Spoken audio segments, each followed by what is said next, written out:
श्री सत्यनारायण कथा। श्री सत्यनारायण कथा। एक समय की बात है, नैशिरण्य तीर्थ में शौनिकादि 88,000 ऋषियों ने श्री सूत जी से पूछा, हे प्रभु, इस कलयुग में वेद विद्या रहित मनुष्यों को प्रभु भक्ति किस प्रकार मिल सकती है तथा उनका उद्धार कैसे होगा। हे मुनि श्रेष्ठ, कोई ऐसा तप बताइए जिससे थोड़े समय में ही पुण्य मिले और मनवांछित फल भी मिल जाए। इस प्रकार की कथा सुनने की हम इच्छा रखते हैं। सर्वशास्त्रों के ज्ञाता सूत जी बोले, हे वैष्णवों में पूज्य, आप सभी ने प्राणियों के हित की बात पूछी है, इसलिए मैं एक ऐसे श्रेष्ठ व्रत को आप लोगों को बताऊंगा जिसे नारद जी ने लक्ष्मी नारायण जी से पूछा था और लक्ष्मीपति ने मुनिश्रेष्ठ नारद जी से कहा था।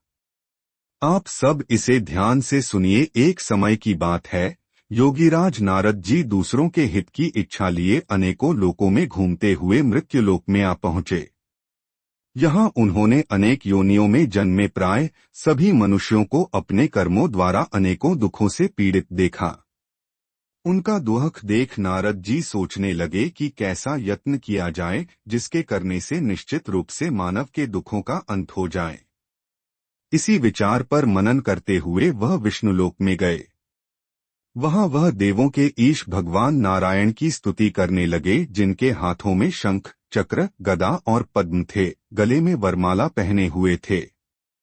स्तुति करते हुए नारद जी बोले, हे भगवान, आप अत्यंत शक्ति से संपन्न हैं, मन तथा वाणी भी आपको नहीं पा सकती हैं। आपका आदि, मध्य तथा अंत नहीं है। निर्गुण स्वरूप सृष्टि के कारण भक्तों के दुख को दूर करने वाले आपको मेरा नमस्कार है। नारद जी की स्तुति सुन विष्णु भगवान बोले, हे मुनिश्रेष्ठ, आपके मन में क्या बात है? आप किस काम के लिए पधारे हैं? उसे नीक संकोच कहो। इस पर नारद मुनि बोले कि मृत्युलोक में अनेक योनियों में जन्मे मनुष्य अपने कर्मों के द्वारा अनेकों दुख से दुखी हो रहे हैं। हे नाथ, आप मुझ पर दया रखते हैं तो बताइए कि वो मनुष्य थोड़े प्रयास से ही अपने दुखों से कैसे छुटकारा पा सकते हैं। श्रीहरि बोले, हे नारद, मनुष्यों की भलाई के लिए तुमने बहुत अच्छी बात पूछी है।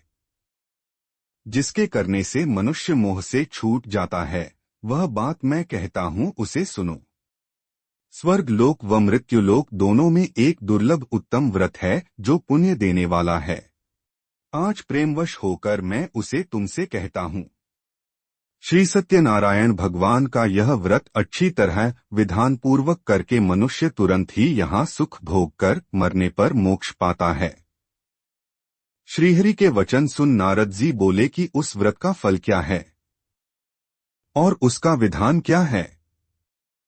यह व्रत किसने किया था? इस व्रत को किस दिन करना चाहिए? सभी कुछ विस्तार से बताए।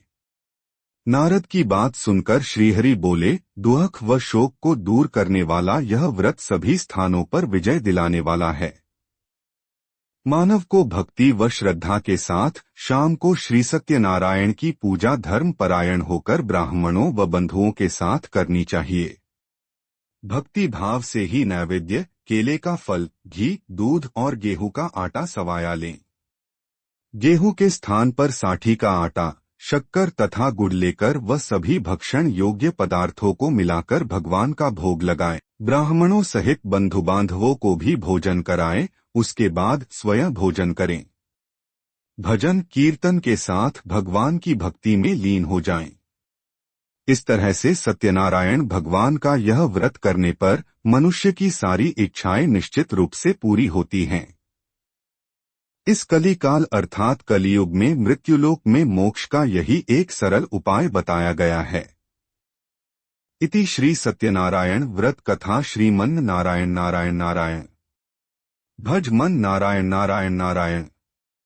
श्री सत्यनारायण भगवान की जय। इस प्रकार की व्रत कथा, रोचक कहानियां और सुविचार सुनने के लिए कृपया इस YouTube चैनल को लाइक, शेयर और सब्सक्राइब करें। धन्यवाद।